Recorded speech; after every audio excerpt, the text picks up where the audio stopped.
In the beginning was the Word, and the Word was with God, and the Word was God. He was with God in the beginning.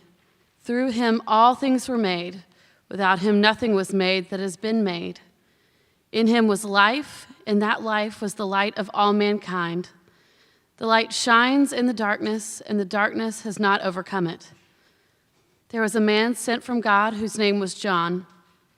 He came as a witness to testify concerning that light, so that through him all might believe. He himself was not the light. He came only as a witness to the light. The true light that gives light to everyone was coming into the world. He was in the world, and though the world was made through him, the world did not recognize him. He came to that which was his own, but his own did not receive him.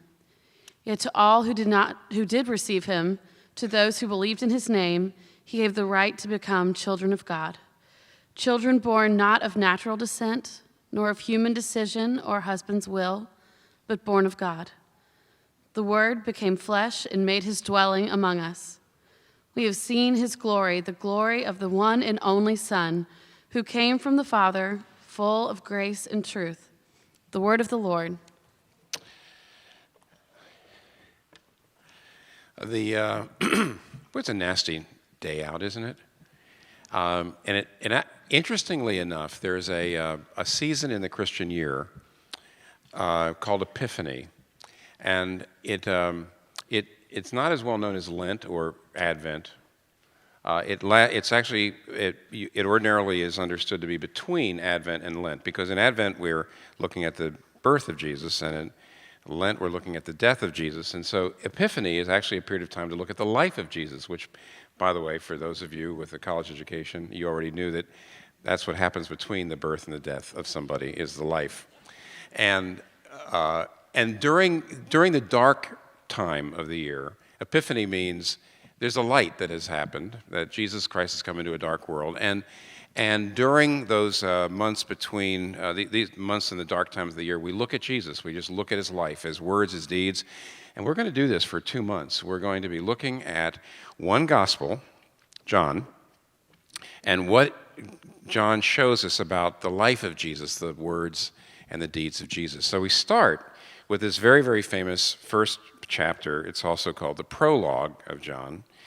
And it is so rich that it takes a little pressure off me, because one of the things that ministers want to do is we always say, oh, if I'm going to preach on a text, I got to get all the good stuff out to give it to people. Well, there's too much good stuff to give you.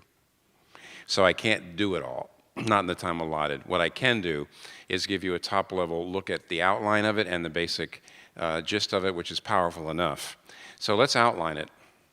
14 verses, right? Verses 1 to 4 gives us a claim. Verses 5 to 11 show us the widespread rejection of that claim. And verses 12, 13, and 14 give us an answer to those objections and rejection of the claim. So there's the claim, there is the rejection of the claim, and the answers to the objections. Right? Okay. First of all, let's look at verses 1, 2, and 3, 4.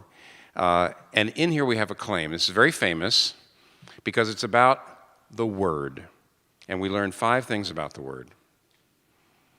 The Word is a person, he. The Word is a divine person. The Word was God. He's divine. Now, there's a danger at this point to say, okay, so the Word was with God and the Word was God. Well, that means that this is a divine-ish person, a kind of person with lots of divine, a kind of spiritual person. No. This is an uncreated divine person. Because it says in verse 3, through him all things were made. Without him nothing was made that has been made. You know what that says? Everything that has a beginning got a beginning through him. Anything with a beginning got a beginning through him, which means he doesn't have a beginning. So he's the uncreated creator. So he's a person, he's a divine person, he's an uncreated person. He is the source of all life, verse 4. In him was life. That's where life comes from. And lastly, verse 14 reveals that this is Jesus. The Word became flesh and dwelt among us, and we beheld his glory. The Word became flesh. Now,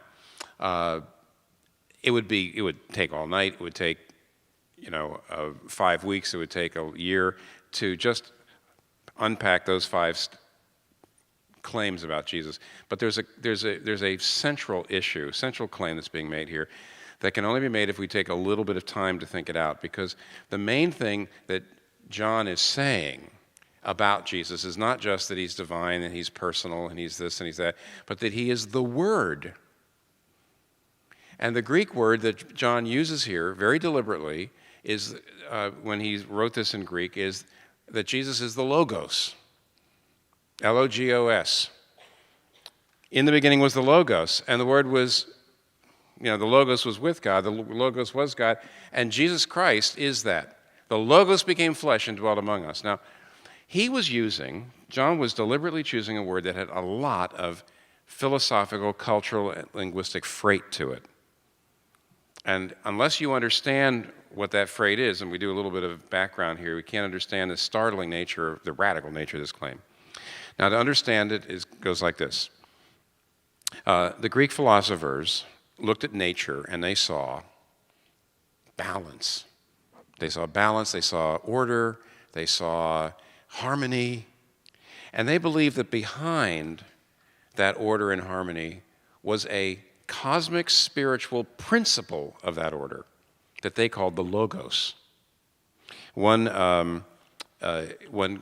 Here's a philosophy book, just a textbook, that says this about it. He says, the Logos for the Greeks was the impersonal, harmonious, divine structure of the cosmos as a whole. In other words, the Greeks said, look at all this order. Where does this order come from? There's some kind of principle, some kind of divine structure, some absolute cosmic order that the world is a kind of working from. Now, okay. This has been very intellectual so far, right? Very esoteric, very elevated. Don't some of you feel really good about yourselves just for being here at a place where we talk like this? Isn't that? Well, let's bring this down to earth. And if you're going to understand the Logos, this philosophical concept, I got to talk to you about my space heaters. My building is enduring the tribulation called Local Law 11. Local Law 11 means, as you know, every 5 years you have to inspect the facade of the buildings to see whether the bricks or the mortar needs to be repointed or anything needs to be done. And so when it's decided, oh yes, you do need that work done, then they put these guys up there on scaffolds, and they put scaffolding up there, and they're on these platforms, and they go up and down, and they fix the outside of your building. In our case, when they're doing that, we're not allowed to have our heaters on for various reasons. So they give us space heaters. The management of the building is the space heaters. Now, these space heaters come with direction manuals. And you know what's in the direction manuals? The Logos of the space heater. The direction manual tells you what the space heater was made to do, what it was designed to do. See, the word Logos doesn't just mean word. It has a broader range than that. It actually means purpose or reason, logic, say Logos, logic, the reason for existence. Well, the directions to the space heaters, the directions say, here's what the space heaters were built to do. This is their reason for their existence. Here's what they were made for. And so it says, don't plug it into this source, plug it into this source. It says, don't put it over there, put it over here. Because it was made to do this, but not to do this. And what the directions are actually doing is they're urging me to align my use of the space heater with their design. Because if I don't use it in alignment with its design, at the very best, I just won't get the proper value out of it. At the very worst, I will burn down my apartment. So the Greeks said, what if the universe has a Logos? What if life has a Logos? What if there is a reason for life that we all have to align our lives with, and then it goes well? And then we can be content. And if we don't align ourselves with it, if we don't align ourselves with the ultimate reality behind the universe, what's happening? We'll not be content, or at worst, we'll burn our lives down. We'll burn our lives down. And so the Greeks said, that's it. There's an absolute truth behind the universe that we have to get ourselves aligned with, and And of course, now there was just a difference of opinion about how to do that, or even what it was. The Stoics, as you can guess already from their name, the Stoics was a particular school of Greek thought, very powerful. And the Stoics believed that the way in which you aligned yourself with the universe, ultimate reality, was that you accepted everything that happened. Anything that happened, no matter how bad it was, you didn't let it get to you. You just said, that's it, that's life. So you're aligning yourself by summoning up all of your self-control to always accept everything that happens and never let it get to you. See, that's one way of aligning yourself with the universe. Now, most people didn't take such ambitious ways of doing it. There were people who said, well, the logos, the reason for life, is actually to make the world a better place for the people who come afterwards. So you need to make the world a better place. Other people would say, no, the meaning of life is to find what makes you happy and be happy. That's the Epicurean. So they all have very different views on what it meant to align yourself with ultimate reality, what it meant to bring your life into alignment with ultimate reality, and then the earthquake. And it was an earthquake. John chapter 1 was an earthquake. In this book on philosophy, history of philosophy that I just read to you from, I'm going to read to you again. It's not written by a Christian. It's written by a French philosophy professor who's an atheist. But he just basically says what histories, people who know the history of thought, human thought, have said. And that is, up until this time, both Greek philosophy and Eastern religions believed that the heart of the universe was basically impersonal. There was a kind of cosmic spirit behind things, but the universe was basically impersonal. And what it meant to align yourself with ultimate reality was to find the natural order of things and align your life with it. It meant being a moral person or a strong person or a brilliant person or something like that. But along comes John. And with all that background, he starts right out by saying, oh yes, there is a logos. In the beginning, there was a logos. And everything that happened, everything was designed through the logos, and everything that existed comes through the logos. But this logos is not a cosmic principle. It's not an abstract set of standards. It's a person to be known and loved. Not something to be deduced through contemplation. Not something to be aligned with by summoning up the blood and becoming this incredibly brilliant, self-controlled person. But someone it's a person, a divine person that we are to know and love, and then we're connected to the heart of ultimate reality. This is revolutionary. Nobody ever said anything like this before. And this book that is a kind of a popular history. It's actually a good book to read. It's called A Brief History of Thought. And it's basically, you can buy it. It's relatively brief, and it's pretty popular level, accessible, though the guy is a scholar. And here's what he says. I'll start back where I'd already read. He says, the logos for the Greeks was the impersonal, harmonious, divine structure of the cosmos as a whole. But to the horror of the Greeks, the Christians maintained that the logos, in other words, the cosmic principle, was not the harmonious order of the world, but was a single unique personality, one outstanding individual, namely Christ. You see, up to now, everybody had always said the heart of ultimate reality is impersonal. Suddenly, along comes Christianity and says, no, the heart of ultimate reality is personal. It's the tripersonal God. It's Father, Son, and Holy Spirit, knowing and loving each other and creating the world. And this is what he says, what the author says, was so revolutionary about that. It says, by resting its case on a definition of the human person and an unprecedented idea of love, Christianity had an incalculable effect upon the history of ideas. To give just one example, it is quite clear that without this Christian reevaluation of the human person, the philosophy of human rights to which we subscribe today would never have established itself. Now, we can't go into that. That's a tangent, but you see what he's saying? He says, the fact is today we talk about human rights and we believe that every human being has dignity and every human person is important. He says that idea came from Christianity, and it came on the basis of its reinterpretation of ultimate reality. And this is an atheist French philosopher who understood that. But what John was trying to do at that point was not actually change the history of human thought.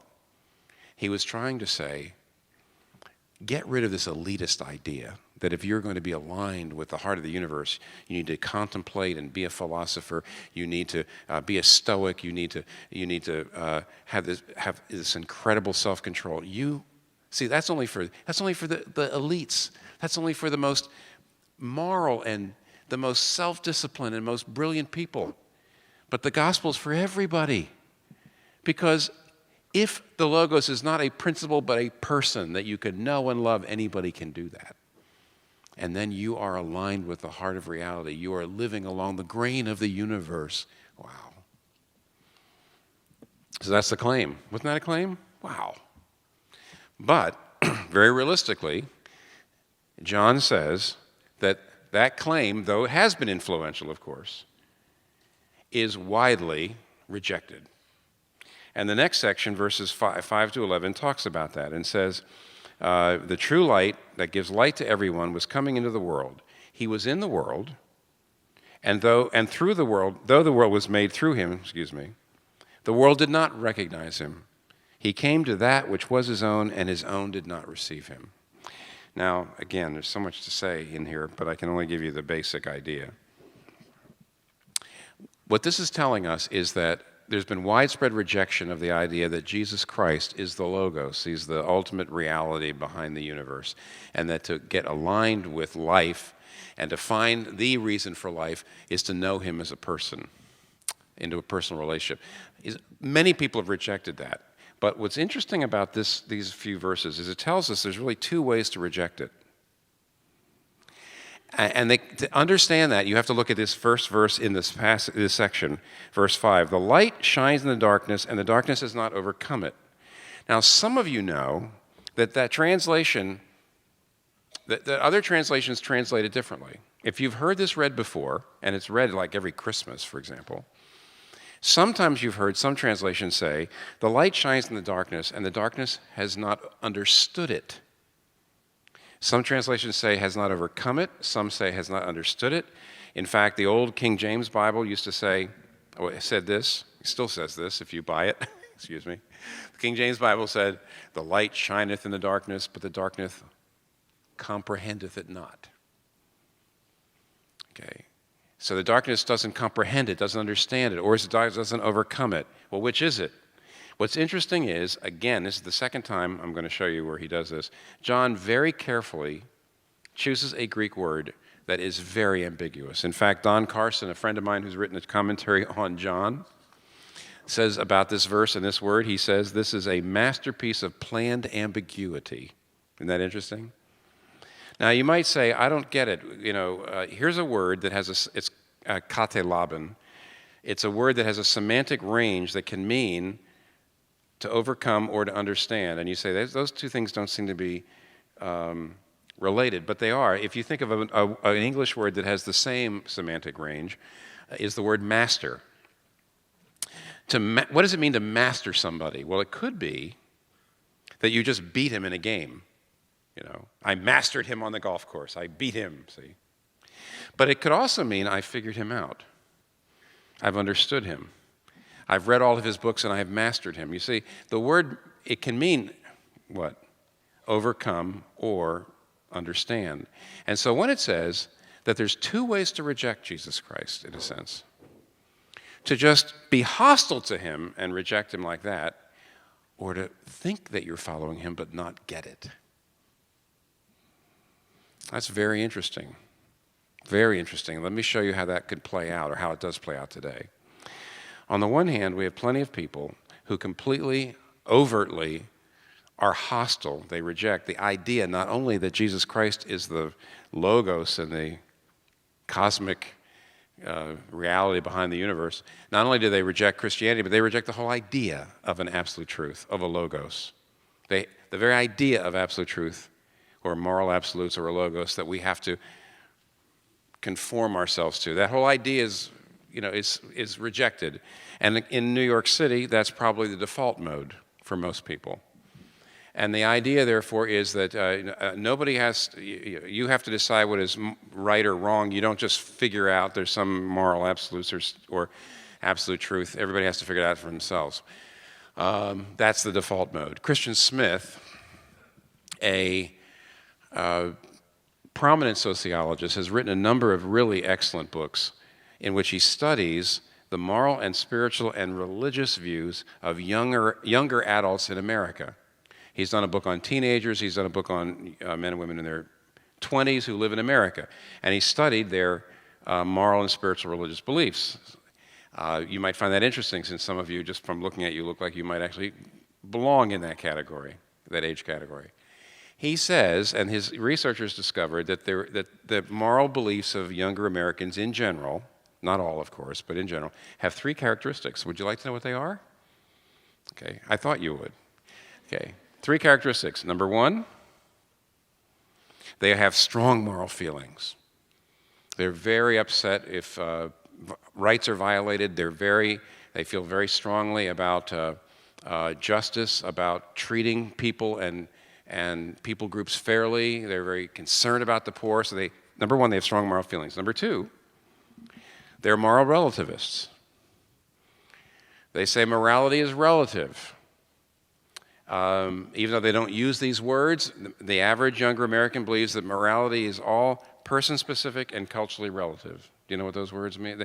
Person-specific means everybody has the right to decide what is right or wrong for you, and no one has the right to tell you what's right or wrong. It's person-specific, and it's culturally relative. Some cultures have their mores and their customs and their ethics, and you cannot tell them that your cultural values are superior to theirs and that they need to change theirs. So one person shouldn't tell another person what's right or wrong for them. One culture shouldn't say, our values are superior to your values. So, point one, they have strong moral feelings. Point two, they are moral relativists. And point three, they believe morality is self-evident. Because if you ask a younger American, well, why do you think that's wrong? Christian Smith brings this out. It's very interesting. If you ask a younger American, why do you think this is wrong? The younger American will always say, well, I just know it is. And everybody I know knows it is. So morality, they have strong moral feelings, they're relativists, and they believe morality is self-evident. Now, the researchers concluded two things from their research. Number one, this is incoherent. And the third one is incoherent on its own. You know, just the idea that all morality is self-evident. My goodness, people are arguing all the time. Of course it's not self-evident. But the first 2 points are very incoherent if you hold them together. And here's the reason why. He says, when you ask a younger American something like this is what the researchers would ask, given cases. They say, okay, you know that there's a country over here where women aren't allowed to drive. Women can't have driver's licenses. The husbands don't want their wives to drive, want them to be dependent on them. And here's another country over here where husbands make women do this and that sort of thing. It's okay. What do you think about that? Well, okay. The younger American always says, that's wrong. He says, so you're saying that your cultural values are superior to theirs? Crickets. Because you see, if you have strong moral feelings, but you're a relativist, you don't believe there's a logos, you don't believe there's any absolute truth, that actually gives you the right to say somebody is wrong. If morality is relative, you might have a basis for strong moral feelings, but you have no way of saying to somebody else what you're doing is wrong. You have strong moral feelings and you can't do a thing about them. There is no basis for a program of justice. It's totally incoherent. And not only that, by the way, the researchers also said to not believe in a logos, to not believe in absolute truth is not only incoherent, but it's inconsistent because, they pointed out, that most younger Americans are very concerned about the poor, but they're unbelievably consumeristic in how they spend money on themselves. So if you just completely reject the whole idea that there's absolute truth, it leads to what? Incoherence and inconsistency. Well, what's the solution? You say, well, there is a logos. There is an absolute truth. So you decide what that is. It could be the Ten Commandments, the Golden Rule, whatever it is, you decide what that is, and then you live up to it like the Greeks. You conform to it, you align with it, you live in accordance with it. Then that gets you away from the incoherence and the inconsistency of people who completely reject the idea that there is a logos. Okay? So what you do is you just adopt it. But no. Now, is that really the solution? It's true that the opposite of relativism is moralism, in which you decide there are moral absolutes and you decide I'm going to live according to them and then I know I'm a good person, then the world will be a better place. But I'd like to show you, moralism is a problem. To just adopt the moral absolutes and say I'm going to live according to them is oppressive. Do you know why it's oppressive? It's oppressive in two ways. If you adopt moral absolute values and say I'm going to live according to them, it'll either oppress you, it'll bring oppression by oppressing you in your heart. It'll crush you. You won't be able to live up to it. You'll always be trying to live up, and it's just a crushing weight. So moralism can either bring oppression by crushing you, or if you live up to them, can turn you into an oppressor. You know why? Because you start to look around and you say, hey, I'm living up to the moral standards. I'm not in prison. I'm not poor. I'm working hard. Why are you in prison? Why are you poor? What's going on here? And so you become a bigot. You become self-righteous. You become a Pharisee. See, moral absolutes, if you just say, I'm going to align my life with them by just trying hard like the Greeks and living up to them, absolutes become oppressive. They either will oppress you if you don't live up to them, or they'll oppress other people through you if you do. I said I was going to tell you two things about moralism. A, it's oppression, and B, it is not the way to embrace Jesus Christ. See, when Jesus Christ came to his own, who were his own back then? Verse 11, it says, he came to his own, and his own received him not. Who were his own? He didn't go out to the world. He was Jewish. He came to the Jews. And they didn't comprehend him. They didn't get him. They couldn't figure him out. Why? Well, they looked at him hanging out with, say, prostitutes and tax collectors and sinners, and they heard him say to the Pharisees, the prostitutes and the whoremongers get into the kingdom of God before you. And they said, that doesn't understand. I don't get it. Are you trying to say you don't have to be a good person? They didn't get him. They didn't comprehend him. They didn't understand him. And that's the other way to reject him. Because you see, if you're either a relativist or a moralist, if you're a relativist, you might be overtly rejecting and hostile to the idea of Christianity. But if you're a moralist, you may think by adopting and being a good person that you're following Jesus, but you're actually not. You don't understand him. And you're still rejecting him.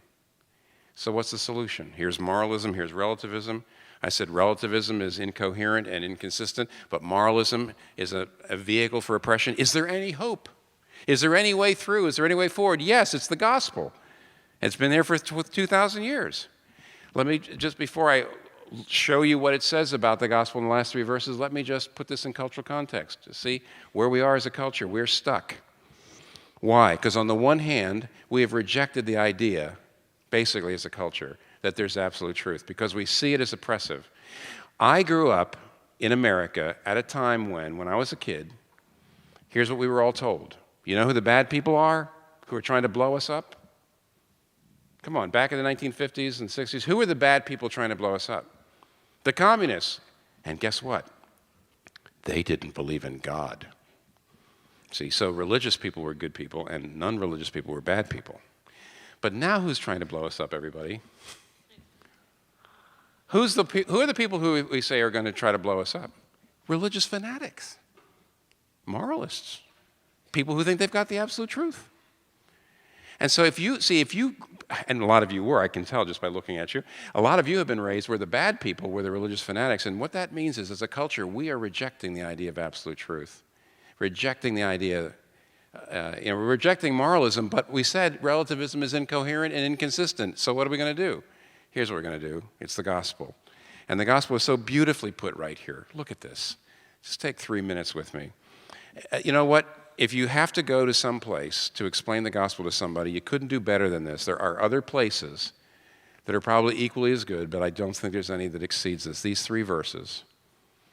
To all who did receive him, to those who believed in his name, he gave the right to become children of God, children born not of natural descent or of human decision or of a husband's will, but born of God.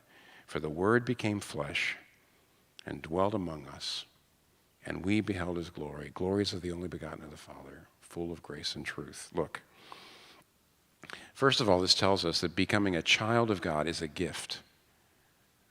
Is a gift. See, it's true that at one sense, all human beings are God's children. I mean, Paul says that in Acts 17. He's talking to the Greek philosophers, by the way. It's interesting. He's talking to the Greek philosophers, and he says, we are his offspring, he's saying, which means we're all God's offspring, but in the sense that God is our progenitor, in the sense that, for example, we could say Henry Ford is the father of the Model T. But when the Bible usually talks about what it means to be God's children, the Bible reserves this for people who've received it as a gift, and here's the reason why it's such a gift. Think of your relationship as an employee with your boss or supervisor, if you have one. If you are an employee and you have a boss and you misbehave and you keep misbehaving, eventually you'll be fired. Why? The relationship between you and your boss is based on your performance. It's based on performance and cost benefit. And if you're not performing and you're costing them more than you're giving them, they're going to have to fire you. But if you're a good father and you've got some children and one of them starts to misbehave and keeps misbehaving, you know what happens? If you're a good father, you start to love that child more intensely.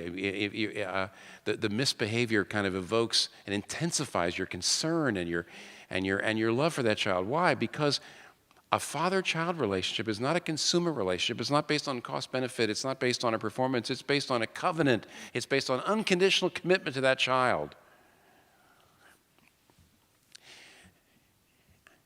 If you try to go in to see the President of the United States without an appointment, you'll be stopped. And if you try to run toward the President of the United States without an appointment, you'll be shot. In fact, if you try to run toward the President of the United States, even with an appointment, my guess is you'll be shot. But if you're his little boy or his little girl, if you are his child, you can just run right in. Daddy. Does the Bible really have the audacity to say that it's possible to have that kind of relationship with God? If so, it's a gift. It has to be received. And you know how it can be procured? Only this way. The Word became flesh and dwelt. And here is where John, for the third time, uses a very unusual and carefully chosen Greek word, because in the Greek it says the Word became flesh and tabernacled. A completely strange use of the word. The Word became flesh and tabernacled among us, and we beheld his glory. Now, you know, in the Old Testament, you went to the tabernacle or to the temple to see the glory of God. But you know what was going on in those temples and tabernacles. See, all around the world, in some ways, everywhere in the world there have been temples. Why? Because people instinctively know there's a gap between God and us. God is great, we're small. God is holy and perfect, we're flawed. Everybody knows there's a gap. Every country's known there's a gap. So you have temples, and what do you have in temples? Temples are places where the gap is bridged by people who are in there doing offerings and sacrifices and chanting and rituals and priests. You're bridging the gap. Do you know what this means? Jesus is our tabernacle. Jesus is our temple. He's the ultimate priest because he laid down the ultimate sacrifice. He gave his life. He paid for our sins. He bridged the gap permanently, which means temples aren't necessary. Dick Lucas, old Anglican preacher, he tells this story. This is just an imaginary, some of you heard me say it. I just love it so much. He says, if you want to understand the gospel, Dick Lucas says, just imagine an early Christian talking to his Roman neighbor. And the Roman neighbor says, hey, I hear you're a Christian. That's interesting. Where's your temple? And the Christian would say, we don't have temples. Jesus is our temple. What? No temples? Well, where do your priests operate? And the early Christians would say, well, we don't really have priests. Jesus is our priest. What? Says the neighbor. Well, where are the sacrifices offered to atone for sin? Well, we don't need any more sacrifices. Jesus is our sacrifice. And so the Roman neighbor would say, no temples, no priests, no sacrifice. What kind of religion is this? And Dick Lucas says the answer is the world had never seen any kind of religion like this before. It's really not a kind of religion like any other religion has ever been. Because now we are given the right to become children of God by grace. And do you know what this means, everybody? That is a non-oppressive absolute. Here's the answer to all the riddles. We can't live without absolutes. Incoherence, inconsistency. But absolutes are vehicles for oppression. They oppress us, or through them we oppress other people. But what if this is your absolute? What if this is the ultimate reality of the universe? A man dying for his sins. A man dying for his enemies, dying for our sins, sacrificing himself. He's dying on the cross, and he's praying for the forgiveness for his enemies. If you take that into the center of your life, can that make you an oppressor? Now look, if salvation is by grace through the sacrifice of Jesus Christ, on the one hand, what that does, it doesn't oppress you because it's grace. It can't crush you. You don't have to live up to it. You just receive it. But it can't turn you into an oppressor because you have received it by grace. So how can you feel superior to anybody else? And the man dying for his enemies, how can you make that the center of your life and then become an oppressor? Oh, you say, but haven't Christians been oppressors? Haven't Christian churches been on the side of oppression? And the answer is yes, but only because they didn't comprehend it. They didn't comprehend him. They didn't get it. They didn't hear it. They didn't understand it. They thought they were following it and they were rejecting it. This is what the world needs.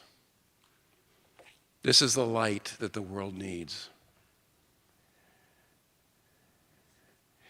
The world needs to know how to align your life with ultimate reality through a love relationship with Jesus Christ. That's what people of the world need most of all. But even if they don't believe the gospel, they need people who live next to them. They need people all around them who believe the gospel, because the gospel is a non-oppressive absolute. It helps you avoid the inconsistency and avoid the incoherence, but it turns you not into an oppressor. The early Christians, when they got it, when they comprehended it, they invented orphanages. They invented hospitals. They stopped infanticide of girls. They changed everything. Comprehend it, become children of God, and be part of that change. Let us pray.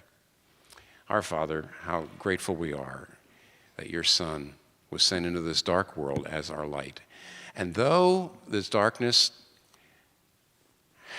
has resisted it and has not understood it, it has not overcome it.